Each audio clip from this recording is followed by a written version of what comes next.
हाय संग माने मु आपनका प्रिय एलियन आपण आसंतु आज सुनिबा आमे हम अनुभव बाईपा कोन कहउचंदी।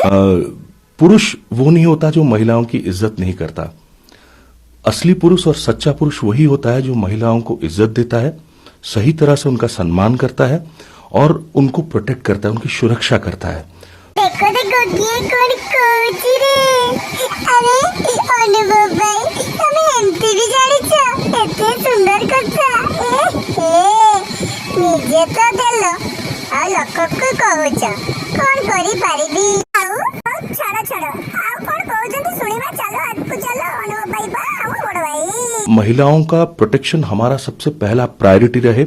हमारे सामने अगर कोई भी महिला, कोई बहन, कोई माँ, कोई बेटी अगर कोई हेल्प चाहती है या किसी को बोल नहीं पा रही है, अकेली है, तो ये हमारा सबका फर्ज है कि हम उसकी मदद करें।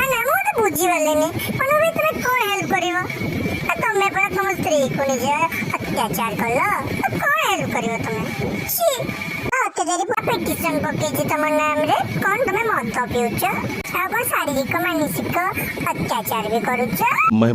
महिलाओं के ऊपर अत्याचार या अत्याचार पर तमे करूछ वर्षा ऊपर महिलाओं को एक अलग नजर से देखना और ऐसे पुरुष जो इतना घिनौना मानसिकता रखते हैं, घिनौनी मानसिकता रखते हैं, तो मैं कौन कहू जे मत तमे पर अत्याचार करूछ अत्याचारी पुरुष तमे साला कथा कहूची बड़ बड़ नाक देखला बेलू कण कण ओ नहीं ना तो मुहरे ढुके देबी रे पुओ जानिनु मते।